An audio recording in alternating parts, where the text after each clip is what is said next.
I, male 34, have been in no contact with my mother and sister, female 55 and female 36, for the last 16 years. As soon as I turned 18, I moved out of the house, worked hard making minimum wage and barely scraped by.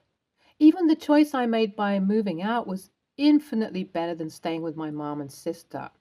My father left us when I was very young, and as a young mom with two kids, my mom had a tough time raising us. Due to her issues and resentment of my father, she tended to neglect me in favor of her daughter, and once even told me when I was very young, "You're just like your father. You'll never make a girl happy."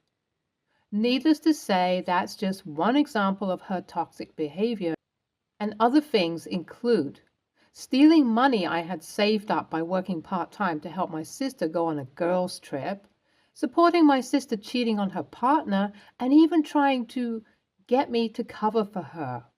Trying to get me cut from the school swimming team by making up lies about me taking performance-enhancing drugs at home so that she didn't have to see me end up in a college far away. I had a possible scholarship for OSU, which was a couple of hours' drive away. Her whole toxicity came from the fact that she made my life with her a living hell, but also didn't want me to move out or become independent.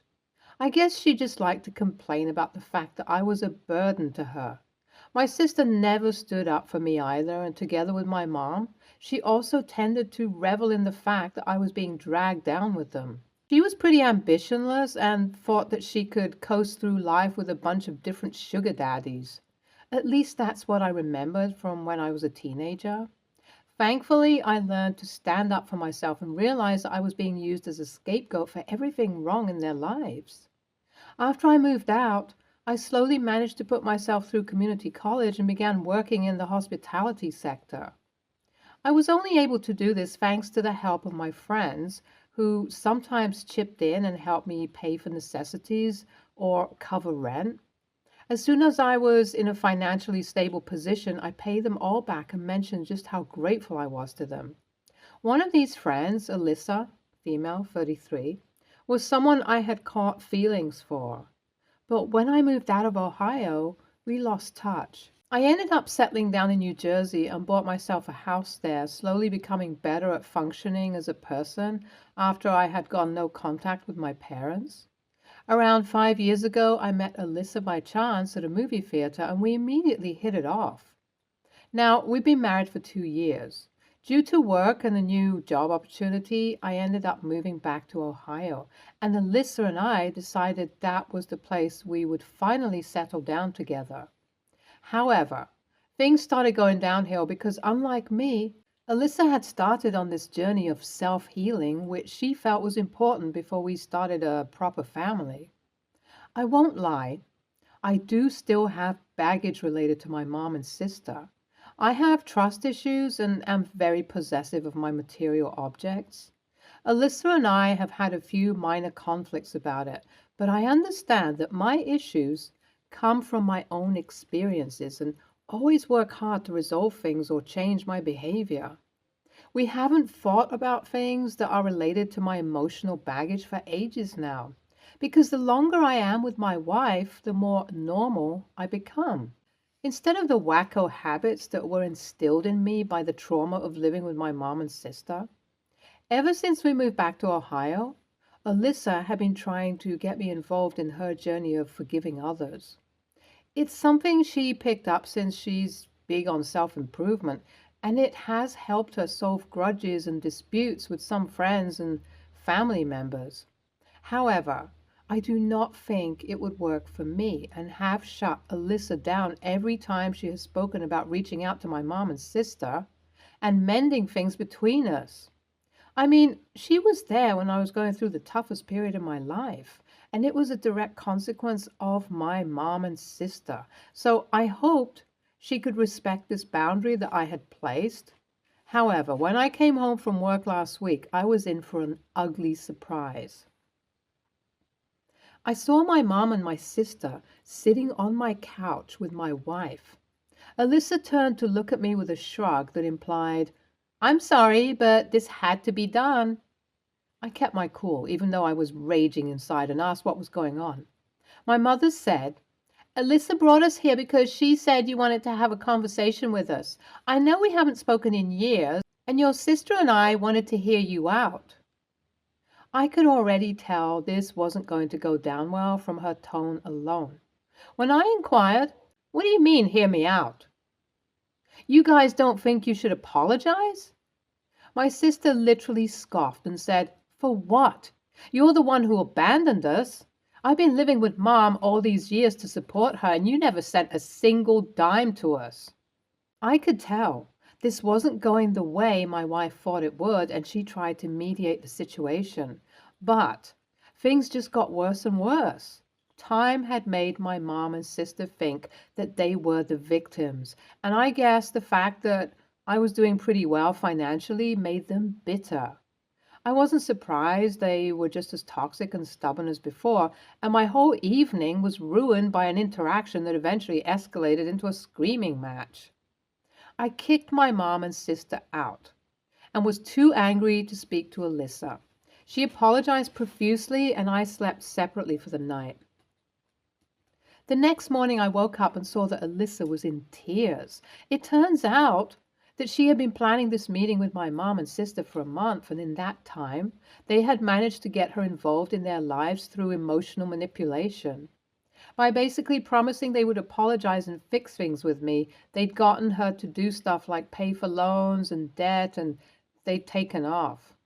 When everything went down yesterday, Alyssa texted my mom to ask why she didn't apologize, despite basically telling Alyssa that she planned to do just that. My mom had told her that was never her intention, and she had just been playing my wife for a fool to milk as much money as they could out of her.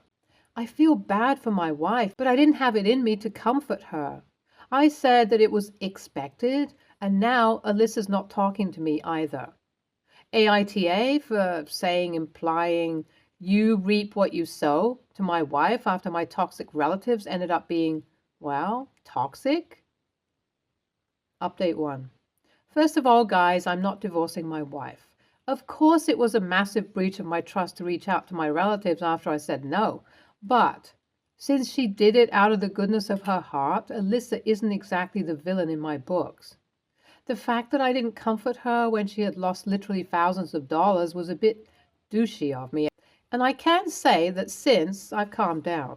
However, when we spoke again, I told her that I was sorry that he had been effectively scammed by my relatives. This is exactly what I had expected from them. She agrees and isn't holding any kind of grudge against me for saying, I told you so. I guess now she knows that not everyone is deserving of forgiveness. Since Alyssa had been in contact with my mom and sister for so long, I also got to know about what they did after I left, and it makes me realize that I did the right thing. My sister got into a series of toxic relationships, scamming men out of their money, and my mom is a grifter who also bought into some stupid MLM scheme. They're both struggling financially, yet bite every hand that tries to get them out of this mess. My mom remarried about 6 years after I left and never even mentioned me to her new husband. I don't even know how, but he got to find out about the fact that I ran away from home, and when he asked my mom about it, she swung at him with a bottle of beer. She's divorced now again. After that, my sister ended up becoming a walking red flag, and she works odd jobs to keep the two of them afloat. They're living in a trailer park, and Alyssa said that a part of the reason she wanted us to reestablish contact with them was because of how much they lamented their financial position. But I mean, after everything they did, I honestly feel like they deserve to be living a scummy life. Update 2. A few weeks after the whole blow-up happened, I was surprised to see a text message from my mom. I was a little concerned as to how she got my number, since Alyssa told me she never gave it to them, and she was calling asking for money. I guess now that I'm back in Ohio, they think it's okay to harass me to fix things for them. I texted back saying I don't owe her shit, and after the way she behaved with me and my wife, she's lucky I don't call the cops on her. After that, the usual I heard from her in my childhood came out again. I'm an ungrateful son. I don't know what sacrifices she's made for me, yada yada. I blocked her number. Alyssa has been working hard to regain my trust after the incident with my parents. She no longer tries to force what works for her onto me. Of course, I can't deny that she went behind my back, but it's good that she recognized that and has made sure she respects my boundaries from now on. Our relationship is stronger than it was before, and I'm steadily feeling better after the incident took a toll on me mentally. Update 3. I hate to say this, but I had to have my sister arrested. I hoped it wouldn't come to this, but Alyssa and I came home one day to find our house broken into. Stuff had been stolen, and there was just vandalism inside as well. The security camera footage showed someone who looked a lot like my sister and a group of men enter the house through the back window. And after we told the cop about it, they took my sister in and found a bunch of my stolen stuff in her trailer. She's being sent to prison for 4 years, and my mom came to the sentencing in tears. But neither I nor Alyssa feel an ounce of regret for busting her ass. In my eyes, they're not family, and they never have been. And Alyssa feels the same way after realizing how they've used her kindness against her. NTA, based on the kind of trauma you have with your mom and sister, I'm surprised how maturely you ended up treating Alyssa. But seeing as she's been respecting your boundaries, I think the second chance is valid. Opinion 2. Bro, obviously NTA, but I just read your last update. Your sister robbed your house. Why? It seems like they're so jealous of the fact you made it that she's literally using criminal contacts to make you feel threatened. It's good that you sent her ass to jail, Fra. Next story. My daughter, 16, female, has her phone on Do Not Disturb all the time. At first, it wasn't an issue since she would still answer my texts and calls whenever she is out at practice. For the past few weeks, she has stopped answering my texts and calls, and she wouldn't receive them since I'd ask her why she wasn't answering, and she'd claim she didn't get them. I'm not stupid. Her phone is on Do Not Disturb, and none of my texts and calls are going through. I'd ask my other daughters to see if they can reach out to her whenever she's out, just to ask her what time she might be home. No answers. My oldest, 22, female, would try to call, text, FaceTime, you name it, in order to ask her when she might be home. Over the weekend, my daughter had to attend an event at school, and when I came to go pick her up, she went MIA and wasn't answering any of my texts and calls since again the Do Not Disturb feature was on. I started to get frustrated over it, so when my daughter finally entered the car, I told her that she needs to start answering my calls and texts. And she had no reason to ignore me when she knew I was going to pick her up. My daughter gave me the excuse of, "Oh, I didn't see it," again. My frustration turned into anger, so I started yelling at her and said, "None of us are able to easily get a hold of you. Something that normally takes 2 minutes takes 20 or more since we can't seem to get you to answer the phone. Your father and I have been worried sick whenever you don't answer the phone." I then told her she has two choices. Either she removes the Do Not Disturb or her phone gets taken away for a week. My daughter rolls her eyes and said it isn't fair for her to not be allowed to have the Do Not Disturb feature. I said she needs to start answering her phone or at the very least call us back right away. I said that if she doesn't comply, her phone will be taken away. She begged me not to take her phone, so I said she needs to remove the Do Not Disturb feature. She refused once again. When we got home, I told her if she doesn't want her phone taken away, she needs to remove the Do Not Disturb feature. After some back and forth, my daughter removes the feature right in front of me before running to her room in tears. Now, before anyone thinks otherwise, I did allow her to have the phone on Do Not Disturb as long as she answers our calls and texts. We'd have to call her more than once to get a hold of her, but she is completely unreachable. I think I was too harsh, but I was at my wit's end. Am I the a-hole? Edit. Some of you are thinking I'm spamming my daughter with phone calls and texts while she's at school. I do not message her during school hours. The issue is taking place after school or on the weekends. My daughter most of the time does not tell anyone where she's going, doesn't ask for permission when she wants to go out with friends, and would sneak out of the house every time her father and I are out of the house. None of my other children would have no knowledge of where she is, and even they'd ask her, but she won't answer her phone. Sometimes my son will ask her if she could buy him something from McDonald's or if they can go to Target together. We did speak to her before, and she can keep her phone on Do Not Disturb, and we would never call her or text while she is in class. Edit 2. My daughter has also been lying to us about where she'd go. She asked to borrow the car to go get food, but would come home 2 hours later. I'd call her after 45 minutes, but the phone would go straight to voicemail. She normally does tell us if she's going to class or practice, but whenever she goes outside of those times and doesn't tell us, she will not answer the phone. It's like she's hiding. Edit 3. Some are suggesting I take the car keys away. The problem with that is, if there's a car available, she will leave. She's taken my oldest daughter's car a few times, and when she'd ask where she's going, she would say, "None of your business."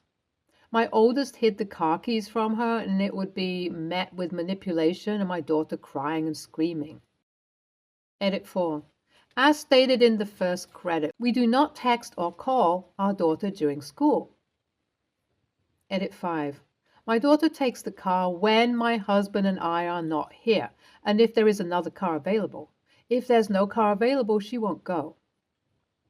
My daughter is on spring break this week, and I have spoken to her this morning, and I have taken her car keys. She will not have it back for a long time, is all I'm going to say. Not until my husband and I are able to trust her again. My husband and I will have a serious sit down with her when she gets off from work this afternoon.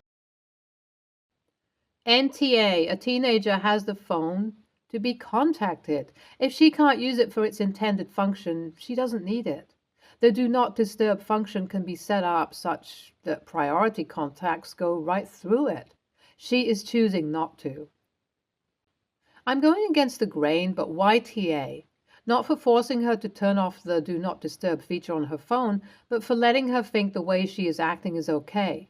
Your 16-year-old daughter doesn't think it's necessary to let you guys know where she's going. She sneaks out of the house at any given chance, and she steals others' cars. She's not borrowing someone's car, she's stealing. And you teaching her that she can get away with it?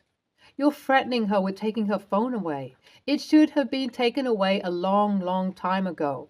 You say you can't take the car keys away from her because she will just steal whoever else's car is there? So you shouldn't even bother coming up with a solution? You are raising a child that is going to be horrendous to deal with in the real world. Someone who doesn't respect boundaries and can't follow rules.